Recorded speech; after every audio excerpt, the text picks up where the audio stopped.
யாரை வந்து நம்ம people who need help, the wounded, ரொம்ப ஒரு சஃபரிங்கில் இருக்கிறவாளை நம்ம ஏற்றி விட்டு அவளுக்காக நம்ம வந்து ஏதாவது பண்ணுறோமோ அவன் தான் சாது, அவன் தான் அங்கே தான் பகவான் இருக்கார். ஸோ அந்த கனெக்ஷன்லேயே இது வந்து கர்ம யோகா தானே. People who give a loving home for children and அதானே who bring light into their lives. இது ஆக்சுவலி இன்ட்ரெஸ்டிங்லி ஒரு language based concept. 7-8 languages cover பண்ணோம்னு நினைக்கிறேன். ஆனால் எல்லாரும் என்ன எக்ஸ்பெக்ட் பண்ணுவானா, ஹிந்தினா ஹிந்தி பஜன் பாடுவா, துளசிதாஸ், சூர்தாஸ், மீரா பஜன் இப்படி தான் பாடுவா, மராட்டியில் அபங் பாடுவா தானே expectation. But we didn't want to fit that expectation. So நாங்கள் பல்லவி ஹிந்தியில் பாடினோம். நானே அவருக்கு இப்படி இருந்ததே, ஏன் நம்மளுக்கு அது வருது இல்லையே நினச்சது. Of course not that I can ever compare myself to Tyagaraja. நிதிச்சால சுகமா அவர் வந்து எவ்வளோ அசால்ட்டா நிதிச்சால சுகமா ராமணி சந்நிதி சேவை சுகமா அப்படின்னு கேட்டு அவர் வாழ்க்கையில் அதை வளர்ந்தார். ஆனால் இன்னைக்கு நம்மளால பண்ண முடியுமா? அதை பாடுறதுக்கே நம்ம ப்ரிப்பேர் பண்ணிக்கணும். ஏன்னா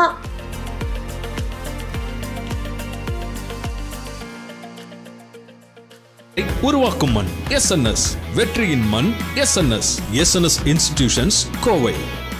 ஒரு கான்சர்ட்டுக்கு நீங்கள் தயார் பண்ணுற போது எப்படி நீங்கள் அந்த கான்சர்ட்டை ஃபார்முலேட் பண்ணுறீங்க? ஃபஸ்ட்டு வந்து எங்கே பாடுறோம், யார் நம்ம ஆடியன்ஸ். அதாவது இப்போ நம்ம சென்னையில் பாடுறோம்னா தமிழ் பாட்டு, எல்லாரும் ரொம்ப ஹார்ட்கோர் சங்கீதம் தெரிஞ்சவங்க வருவாங்க. நம்ம நிறைய கச்சேரி பாடியிருக்கோம். அப்போது நம்மளுக்கு ஏதாவது புதுசாக பாடலாமேங்கிற ஒரு துடிப்பு இருக்கும். எக்ஸ்பெரிமெண்ட் பண்ணலாம், ஏன்னா எல்லாரும் கேட்டவா தானே வராங்க.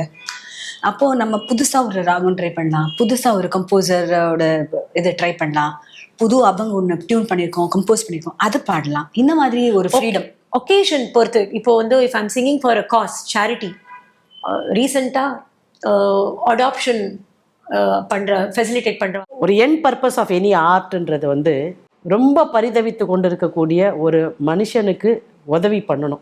அதுதான் எனி பர்பஸ் ஆஃப் எனி. அது ஒரு ரசிக்கிறது, சந்தோஷம் தந்தது, நம்மளை அதெல்லாம் இருக்குது. பட் கடைசியாக அந்த பெர்ஃபார்மர்கிட்ட நீங்கள் கடைசியாக என்னங்க செஞ்சீங்க அந்த சமூகத்துக்குன்னா, நான் இதை பண்ணியிருக்கேன், இது எனக்கு ஆத்ம திருப்தியாக இருந்தது, இது சங்கீதத்தில் வந்து எல்லோரும் கைத்தட்டிட்டு போனதோடு இல்லை, அதை தாண்டி நான் என்ன பண்ணேன்னு கேட்கும்போது ஒரு கேள்வி இருக்கு இல்லையா? அந்த மாதிரி நீங்கள் சமீபத்தில் வந்து ஒரு ஃபண்ட்ரைசிங் ப்ரோக்ராம் பண்ணீங்கன்னு கேள்விப்பட்டேன். ப்ரீநேட்டல் சில்ட்ரனுக்கு வந்து ஐ சர்ஜரி, அவங்களுடைய விஷன் வந்து பாதிக்கப்படாமல் இருக்கிறதுக்கான சர்ஜரியை பண்ணுற அந்த சர்ஜரிக்கு நீங்கள் ஒரு ஃபண்ட்ரைசிங் ப்ரோக்ராம் பண்ணீங்கன்னு கேள்விப்பட்டேன். Can you talk about that? அந்த டாக்டர் வீட்டுக்கு வந்து அவள் காஸ் பற்றி பேசுகிறத we were very inspired. So நாங்கள் கேட்டோம், நாங்கள் கச்சேரி பாடுறோமே, நாங்கள் ஏதாவது would you like us to sing, ஏதாவது நாங்கள் என்ன பாடணும் நீங்கள் நினைக்கிறீங்க? ஸோ அங்கே ரொம்ப ஜென்ரலாக இல்லை, கண் ஏதாவது கனெக்ஷன் வச்சுன்னு நிறைய இருக்குமே பாட்டு. பட் கர்நாடிக் மியூசிக்கில் கண்ணுனா காமாட்சி கஞ்சர தலாயதாட்சி, ஓ ராஜீவாக்ஷா, ஓ நீரஜாட்சி காமாட்சி, எண்ணிரு கண்மணியே, சின்னஞ்சிறுக்கிளிய கண்ணம்மா, இந்த மாதிரி தான் வருது. கண் அந்த மெசேஜ் வச்சுன்னு வரலனாலும் கண்ணுன்னு வருது. ஸோ அப்படி பாடினாலும் we thought that இந்த மெசேஜ் எல்லாரையும் இன்ஸ்பயர் பண்ணோம். அவளுக்கு இதை கேட்டு அவளுக்கு அந்த காஸ் பற்றி it should mean something to them, they should leave with that. கச்சேரி கேட்டு அந்த மெசேஜ் அவளுக்கு அதை பற்றி அவள் சிந்தனை பண்ணோன்னு நினச்சின்னு நாங்கள் இந்த ஒரு பல்லவி கம்போஸ் பண்ணோம். அதான் மெயினாக பாடினோம். அந்த பல்லவியை பாடி காட்ட முடியுமா? விழிகள் திறந்திட வேண்டுமே, அவர் வழியும் சிறந்திட வேண்டுமே, விழிகள் திறந்திட வேண்டுமே, விழிகள் திறந்திட வேண்டுமே, அவர் வழியும் சிறந்திட வேண்டுமே. அப்படி ஒரு பல்லவி மெயினாக பாடுறத I think it carried the message. இந்த மாதிரி நீங்கள் வேறு என்ன பப்ளிக் காஸ்க்காக பண்ணியிருக்கீங்க, அதாவது ப்ரோபோனோக்காக? I think few months ago நாங்கள் அடாப்ஷன் ஒரு NGO which dealt with facilitation of adoption, அவளுக்கு ஒரு பண்ணோம். அது வந்து ஹைதராபாத்தில் பாடினதுனால தெலுங்கு பல்லவி பாடினோம். ஸோ அதான் நீங்கள் சொன்னீங்களே, எப்படி நீங்கள் டெய்லர் பண்ணுவீங்க ஒரு ஆடியன்ஸ்க்கு, ஒரு கான்சர்ட்டுக்கு, also where your singing. So நாங்கள் ஹைதராபாத்தில் பாடினா தெலுங்கு பல்லவி, பெங்களூர்லேயோ இல்லை கர்நாடகாவில் பண்ணால் கன்னடா பல்லவி. ஸோ அந்த மாதிரி மாத்தி இப்போ உங்களால கன்னடாலே தெலுங்குல கூட நீங்க கம்போஸ் பண்ணிடுவீங்களா பல்லவி? ஓரளவுக்கு என்னோட லாங்குவேஜ் வந்து ஓரளவுக்கு தான் பண்ண முடியும். But I will always check the accuracy with somebody who knows better Telugu than me. So ஓரளவுக்கு இந்த ஐடியா தான், இந்த வேர்ட்ஸ் தான் யூஸ் பண்ணோம், இதுதான் கான்செப்ட். பட் அதை ஆல்வேஸ் ஐ செக் இட், இது சரியா இருக்கா அப்படின்னு கேட்டுப்பேன். இப்போ பாடினது வந்து பிரேம கிரகமும் பரம பாவனமும் அப்படின்னு ஒரு பாட்டு பாடினோம். அதுதான் அடாப்ஷனுக்கு. ஆமா, அடாப்ஷன். அது என்ன பொருள் அதுக்கு? நாங்க ஹைதராபாத்ல ஒரு கச்சேரி பாடினோம். அவ அடாப்ஷன் ஃபெசிலிட்டேட் பண்றா. ஸோ அவளுக்கு வந்து தெலுங்குல ஒரு பல்லவி பாடணும், ஏன்னா ஆந்திர பிரதேஷ்னால. ஸோ வி சாங் அ பல்லவி பிரேம கிரகமும் பரம பாவனமும். என்ன பொருள் அதுக்கு? பால பவிதக்கு தீபமும் அப்படின்னு. That is the loving home, அன்பு நிறைந்த ஒரு வீடு, ஒரு ஒரு கிரகம். இதுதான் ரொம்ப சேக்ரெட்.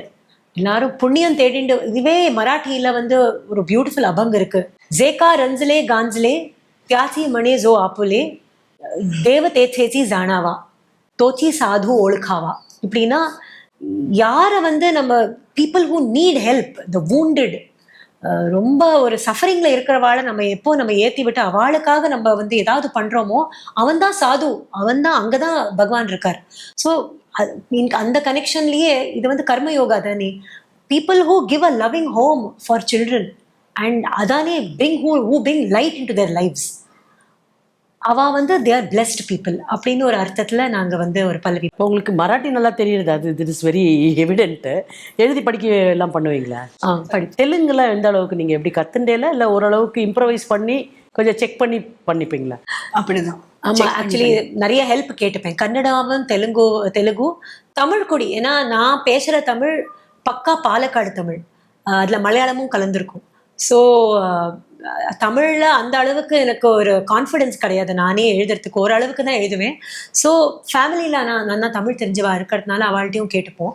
கன்னடா தெலுங்குக்கு ஆல்வேஸ் ஃப்ரெண்ட்ஸ், அவ மியூசிஷியன்ஸ், எக்ஸ்பர்ட். ஹிந்தியில் இந்த மாதிரி எதனா கம்போஸ் பண்ணியிருக்கீங்களா நீங்க? இல்ல, அந்த சந்தர்ப்பம் பாகேஸ்ரீல ஒரு பல்லவி போட்டிருக்கேன்.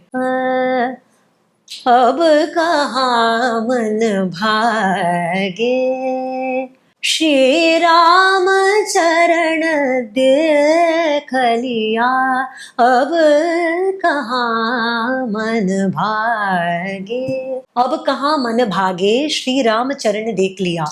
பாகேஸ்ரீ வந்து இப்படி அழகா கட் பண்ணி. ஸோ அது ஒரு பல்லவி பாடினோம், ஹிந்தியில பாடணும். ஸோ எந்த கான்சர்ட்ல இது பாடினீங்க? இது ஆக்சுவலி இன்ட்ரெஸ்டிங்லி ஒரு language based concert. That is அவ வந்து ஒரு ஐ திங்க் நம்ம ஒரு 7-8 லாங்குவேஜஸ் கவர் பண்ணோம்னு நினைக்கிறேன் இந்த கச்சேரியில. ஆனா எல்லாரும் என்ன எக்ஸ்பெக்ட் பண்ணுவானா, ஹிந்தினா ஹிந்தி பஜன் பாடுவா, துளசிதாஸ், சூர்தாஸ், மீரா பஜன் இப்படி ஏதாவது பாடுவா, மராட்டியில அபங் பாடுவா தானே expectation. But we didn't want to fit that expectation. So நாங்க பல்லவி ஹிந்தியில பாடினோம். பிகாஸ் ஹிந்தி, ஏன்னா அந்த கர்நாடக சங்கீதங்கிறது it is the idiom is beyond language. So நம்ம ஹிந்தியில பல்லவி பாடினாலும் அது கர்நாடக சங்கீதம் தான், அது கயாலா மாறிடாது. ஸோ அதனால நாங்கள் ஹிந்தியில பல்லவி பாடினோம் ராதர் தன் சிங்க பஜன், விச் இஸ் எனிவே நம்ம ரெகுலர் கச்சேரியில் பண்றோமே. ஸோ அந்த கச்சேரி எங்க எந்த ஊர்ல பாடினீங்க இது? ஐ திங்க் இது பாம்பேல பாடினோம்னு நினைக்கிறேன். ஓகே. பெங்களூர்லயும் பாடினோம். என்னென்ன லாங்குவேஜஸ்ல பாடினீங்க அந்த பர்டிகுலர் கான்சர்ட்ல? I think Tamil, Telugu, Kannada, of course all the south Indian language, Malayalam, Manipravalam. In fact ஒரு பாட்டு இருக்கு which is a combination of all these languages. கொஞ்சம் கன்னடா வரும், கொஞ்சம் தெலுங்கு வரும், கொஞ்சம் மலையாளம். ஸோ அந்த மாதிரி பாட்டு ஒன்று பாடினோம் விச் இஸ் லைக் மணிப்பிரவாளம். ஞாபகம் இருக்கா உங்களுக்கு அந்த பாட்டு? அந்த பாட்டு அம்புஜம் கிருஷ்ணனோட பாட்டு. மாதாடபே கையா நாதோ மரகதவள்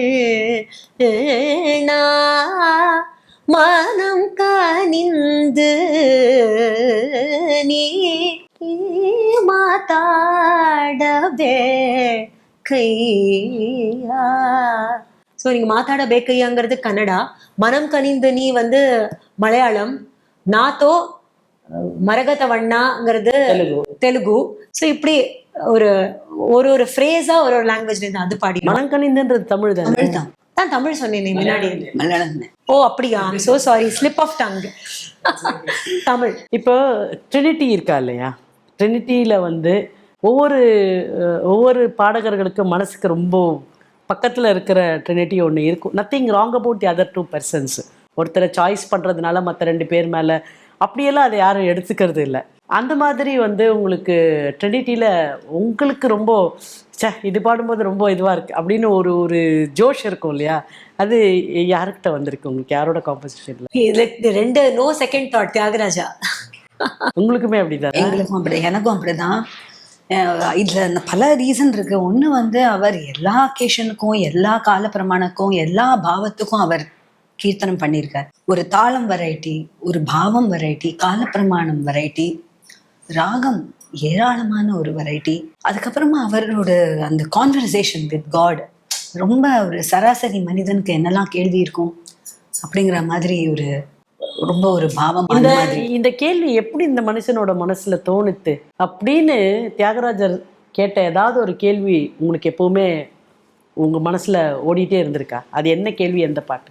எனக்கு கேள்வின்னு ஞாபகம் இல்லை. ஆனா எனக்கு இப்ப டக்குன்னு எனக்கு என்ன மனசுல வருதுன்னா, அவரோட பக்தி, ராமா மேல இருக்கிற பக்தி எப்படி இருந்ததுன்னா, அவர் எந்த தப்பும் பண்ண முடியாதுங்கிற ஒரு மனப்பான்மையில தான் அவர் ராமாவை பூஜிச்சார். இப்போ சீதாவை அக்னி பிரவேசம் பண்ணும்போது உலகத்துக்கு தெரியல ராமா, நீ வந்து சாயா தேவியை தான் அங்க அசோகவனத்துக்கு கீழே வச்சிருந்த, ஜனங்கள் நினைச்சா நீ அக்னி பரீட்சை அந்த உன்னோட சீதாக்கு கொடுக்கல, நம்பலன்னு புண்ணியம் அதாவது அதை தாண்டி வந்துதான் ப்ரூவ் பண்ணணும் அப்படிங்கிறது இல்ல. ஒரு அசோகவனத்துக்கு கீழே எப்படி ஒருத்தர் சோகமா இருக்க முடியும்? அது அசோகவனம் இல்லையா? அப்போ சாயாதேவி, நீ அக்னி பகவான் கிட்ட நீ சீதாவை விட்டுட்டு அதுக்கப்புறமா நீ வீட்டை எடுக்கிறதுக்கு வேண்டி நீ அவளை அக்னி பிரவேசம் பண்ண சொன்ன, இது வந்து எல்லாருக்கும் தெரியாதா அப்படின்னு அவர் கேட்கிறார் மாஜானகில. ஸோ அது ரொம்ப இன்ட்ரெஸ்டிங்கா இருந்தது. அதுலேருந்து தான் எங்களுக்கும் தெரிய வந்தது. இன்சிடென்ட்லி அந்த எங்க குரு இந்த கற்றுக் கொடுக்கறது இதை எக்ஸ்பிளைன் பண்ணார் அர்த்தத்தை. அப்புறமா அந்த டயத்துல ராமானந்த் சாகரோட ராமாயணத்துல இந்த சீன் காமிப்பா. So it was like, hey இப்போதானே கிளாஸ்ல சார் சொன்னார், இப்போ பாரு அந்த சீன் காமிச்சா. இந்த மாதிரி உங்களுடைய கீர்த்தனைகளை நீங்க ப்ராக்டிஸ் பண்ணும்போதோ சாதகம் பண்ணும்போதோ நீங்கள் வியந்து பார்த்த காம்போசிஷன்ஸோ இல்லை அதனுடைய லிட்ரரி ஃப்ளேவர் அப்படின்னு அந்த சைடில் உங்களுக்கு வேறு எது உங்களை இம்ப்ரெஸ் பண்ணியிருக்கு? 1-2, not that I am not fixing you with any composer as such.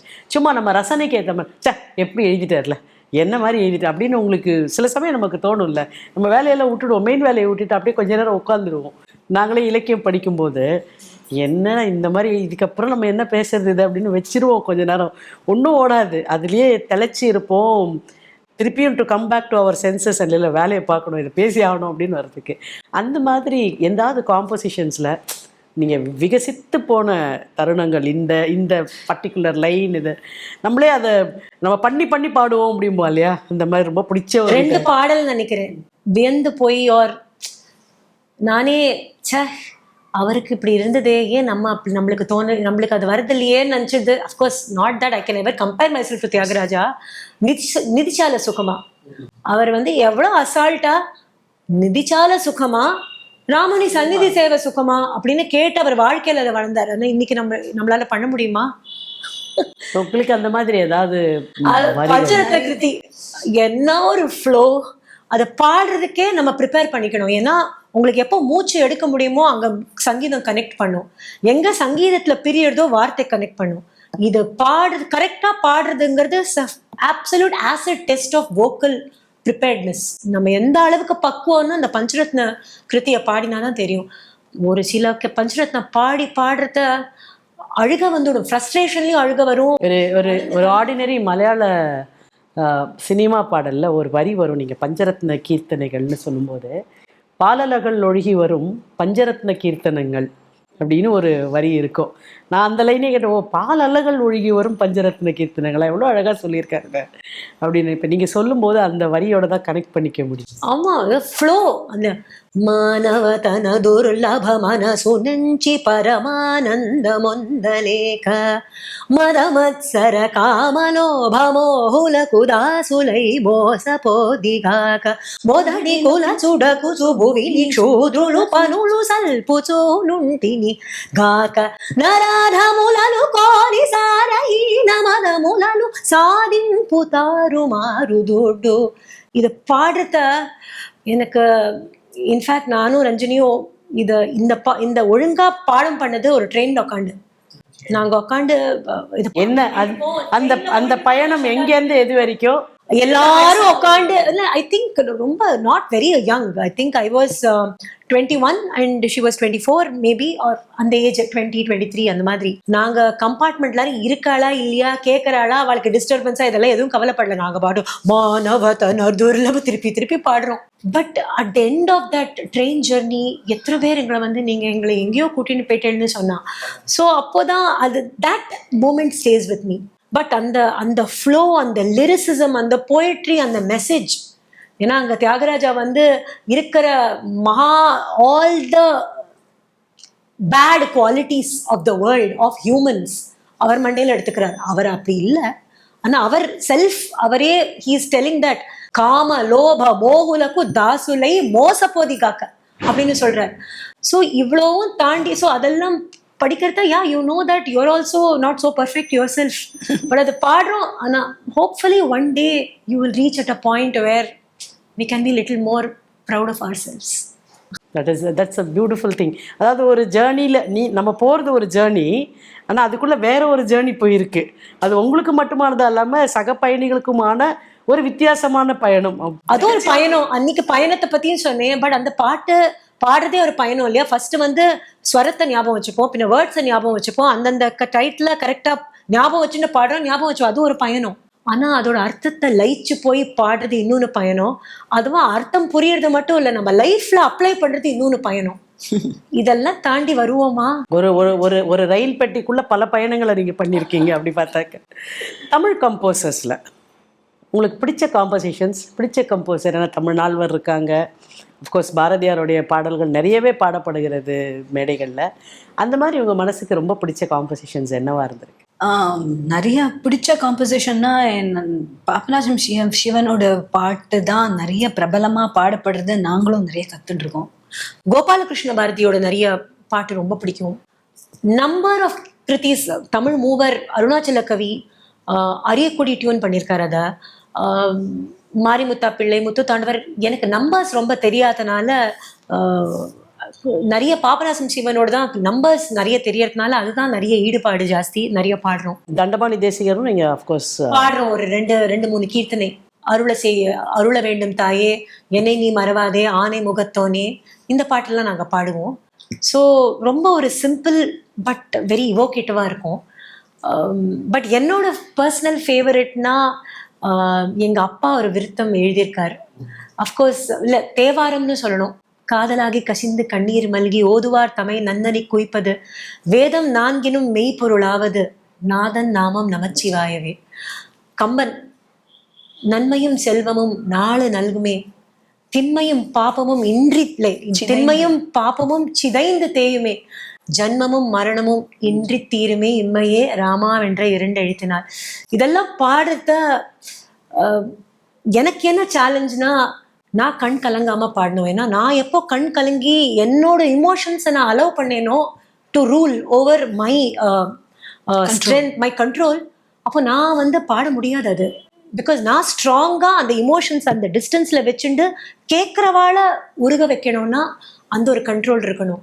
அது எனக்கு ஒரு பாடம். உணர்வு பூர்வமா பாடணுமே தவிர உணர்ச்சி வசப்பட்டு பாடக்கூடாதுன்ற இடத்துல நீங்க பாட முடியாது. நீங்க உணர்ச்சி இப்ப யாவரானும் நிஜமாவே அழுது, அது சினிமால தான் காட்டுறா. ஏன்னா பிளேபேக் சிங்கர் யாரோ பாடுறாங்க, நிஜமாவே நீங்க அழுது பாட முடியுமா? நீங்க ட்ரை பண்ணி பாருங்க, கண்டிப்பா முடியாது. தொண்டை தான் ஃபர்ஸ்ட் இமோஷன், கண்ணுக்கு தண்ணியில வரதுக்கு நம்மளுக்கு சோக்காருது. இதானே கரெக்ட். ஒரு தமிழ் ஏதாவது ஒண்ணு பாடுங்களேன். ஏன்னா இத்தனை பாடணும், நம்ம ஒரு தமிழ் சேனல், தமிழ்நாடு, அதனால தமிழ்ல நீங்க ஏதாவது ஒண்ணு பாடணும்ன்றது எல்லாரோடைய விருப்பமாகவும் இருக்கும். கற்ற கல்வியும் வீற்ற பதவியும்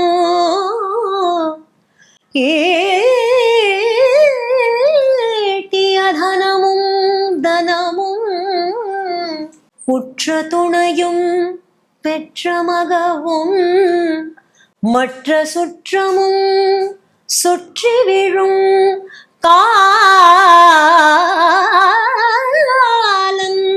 காலம் கயிற்றுக்கு உதவுமோ உதவுமோ காலன் கயிற்றுக்குதவுமோ தேற்றி அருள சற்று நினை தேற்றி அருள சற்று நினை சிவனை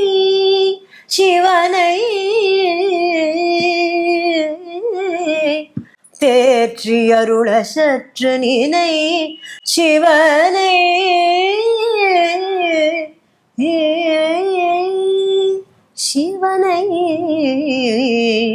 நம்பி கெட்டவர் எவரையா நம்பி கெட்டவர் எவரையா உமை நாயகனை திருமயிலையின் இறைவனை நம்பி கெட்டவர் எவரையா. இது எங்களோட ரொம்ப ஓல்டு ஃபேவரட். இது நிறைய எங்களோட ஃபேன்ஸ் இதை கேட்டிருப்பா. பட் அதுதான் திருப்பி எனக்கு மனசுக்கு வருது. எங்க அப்பா அந்த வார்த்தைகள் எழுதினா இந்த விருத்தம், தட் இஸ் கற்ற கல்வியும் வீற்ற பதவியும் ஈட்டிய தனமும் ஊற்ற துணையும் அப்பா எழுதினது. சுற்றி விழும் காலன் கயிற்றுக்கு உதவுமோ தேற்றி அருள சற்று நினை சிவனை. இது இந்த பாடலோட சரணத்துல வரும். அதோட இந்த அர்த்தமே வரும். ஒன்றுமே பயனில்லை என்று உணர்ந்த பின்பவர் உண்டென்பார். ஓரு மனிதனும் ஒரு நாளின் நிலை எய்துவதுருதி. இதை மறந்தால் அன்று செயலிழந்தலமரும் பொழுது சிவன் பெயர் நாவில் வாராதே. ஆதலினால் மனமே இன்றே சிவன் நாமம் சொல்லி பழகு. ஸோ அந்த அர்த்தத்துக்கு எங்க அப்பா ஒரு விருத்தம் போட்டார். ஸோ அது probably one of the first. எப்படி பாடலுக்கு எப்படி விருத்தத்தை கம்பைன் பண்ணி அர்த்தம் மட்டும் இல்லை, கிராமர் அது மட்டும் இல்லை, ஆனா அப்படியே அந்த பாட்டுக்குள்ள போறத ஆஹா அப்படின்னு ஒரு இம்பேக்ட் கிடைச்சானா அப்போதான் இமோஷன் பீக் ஆகுது. அப்போதான் கேட்குற வாழ்க்கை அந்த ராகம் தாளம் வார்த்தை போய்ட்ரி எல்லாம் அந்த டயத்துல ஆஹா இந்த சங்கீதம் எப்படி இருக்குன்னு ஒரு கனெக்ஷன் வருது. So it is one of our favourite songs. வெற்றியாளரை விதைக்கும் மண் SNS, வெற்றியாளரை உருவாக்கும் மண் SNS, வெற்றியின் மண் SNS, SNS இன்ஸ்டிடியூஷன்ஸ் கோவை.